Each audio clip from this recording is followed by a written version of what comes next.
उपस्थित आमच्या शिक्षण अधिकारी डॉक्टर सुचिताई पाटेकर, आमच्या गावच्या सरपंचा जयश्रीताई आणि मंचावर उपस्थित सर्वच गणमान्य, कारण त्यांचं नाव घेताना अजून एक अडचण मला अशी येते की तेवढ्याच कर्तृत्वाचे लोक मंचाच्या खाली पण आहेत. गेल्या 5-6 दिवसापासून हा विषय चालू होता. ताई मला बोलल्यात की राजूभाऊ, पाणी हा विषय कवींच्या काव्यातून जर समाजामध्ये गेला तर त्या पाण्याला आगही लागू शकते, त्या पाण्याला तुफान येऊ शकतं. आणि जेव्हा कवी कुठला विषय मानवीय मनावर कोरतो तेव्हा तो कायमचा कोरला जातो, असं हे कवींचं कर्तृत्व असतं. खरं म्हणजे तुमच्यासारख्या रसिक मनांसमोर मी बोलणं एक व्यावसायिक या नात्याने, एक सामान्य नागरिक या नात्यानं खरं मला जमणं कठीण आहे. पण जेव्हा पाणी हा विषय येतो आणि पाण्याच्या 3 पिढींचं पत्र आम्ही तयार केलं आणि आमची ही छोटी छोटी बालकं तुमच्यापैकीच एका शाळेचे विद्यार्थी हे प्रत्येक कार्यालयामध्ये जाऊन देऊन येतात. त्यातल्या व्यथा काही अशा आहेत की आमच्या गावातला एक 85 वर्षाचा व्यक्ती त्या पत्रामध्ये व्यथा लिहितोय की माझ्या काळामध्ये सतत 15-15 दिवस झड लागायची.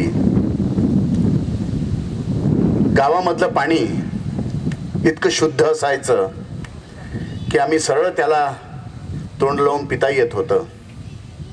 पण आता ते दिवस केव्हाच मागे पडलेले आहेत आणि मी आता माझ्या समोर तरी असे दिवस येतील का ते स्वप्न मी बघतोय.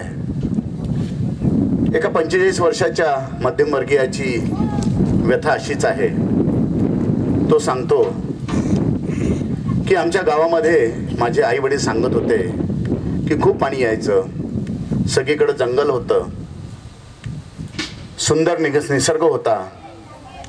पण माझ्यासमोर मी अनेक झाडं तुटताना बघितली. माझ्यासमोर हळूहळू हे पाणी कमी होताना दिसलं. आता हे खरंच पुन्हा माझ्या समोरचं जे दृश्य आहे हे पुन्हा दिसेल की नाही याच्या चिंतेत मी जगतो आहे. आणि आमच्या 5 वर्षाची मुलगी ती व्यथा व्यक्त करते आहे की माझं गाव, माझे शेजारी, माझे आई वडील हे पाण्यासाठी भटकतात आहे. माझे शेजारी, माझे पाजारी सगळेजण पाण्यासाठी भटकतात आहे. माझे मोठे भाऊ, माझे बहीण गावात रोजगार नसल्यामुळे गावाकडे धाव घेते आहे आणि मी आता कुठेतरी एकटा पडल्यासारखं मलाच असे वाटते आहे. ती लहानशी बालक बोलते आहे आणि मी असं ऐकते आहे की आम्ही मोठं झाल्यावर कदाचित आम्हाला तहान भागवण्यासाठी कॅप्सूलची गोळी सुद्धा निघणार आहे, असं मी ऐकते आहे. असं विदारक चित्र आज आपल्या समोर दिसत आहे. ही निवेदने घेऊन आमच्या कार्यालयामध्ये लोक चालले आहेत. ही छोटे छोटे बालक भूमिका मांडतात आहे आणि हे विदारक चित्र तुमच्या आमच्या शब्दातून, तुमच्या आमच्या कवीतून हे जर समाजामध्ये जर पोहोचलं तर कदाचित समाज हा पुन्हा जागृत होईल. मित्रहो, पाणी फाउंडेशन हे एक निमित्त आहे. वॉटर कप फाउंडेशनची स्पर्धा ही एक निमित्त आहे.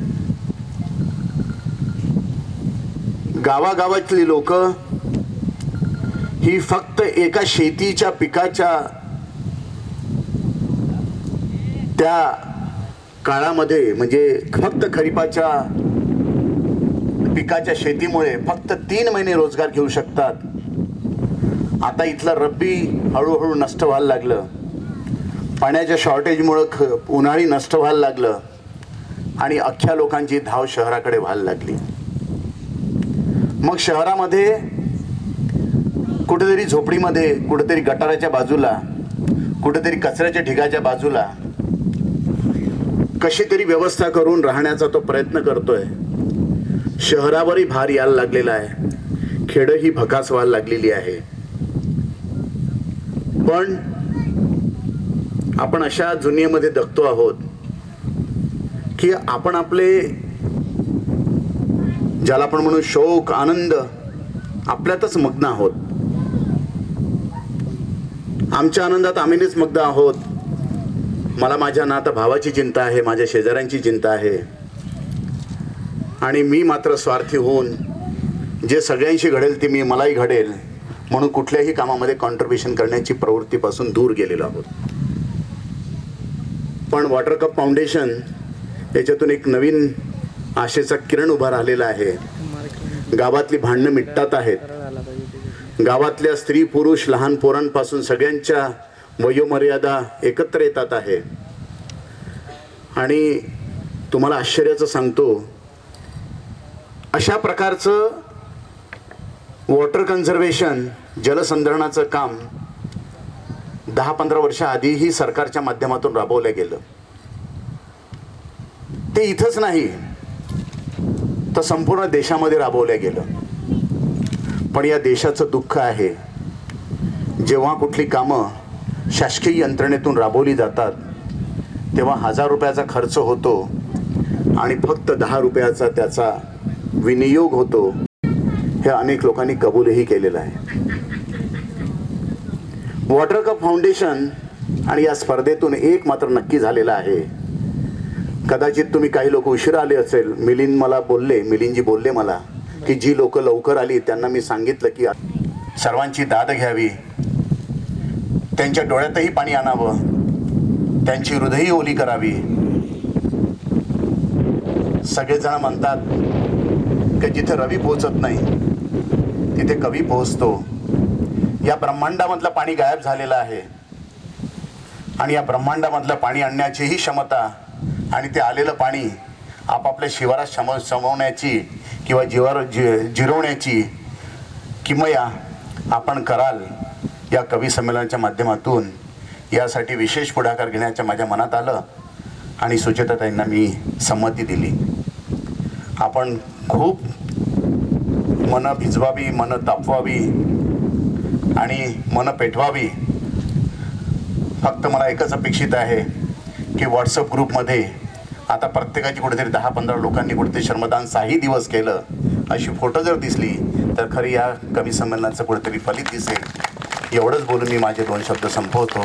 धन्यवाद. नमस्कार.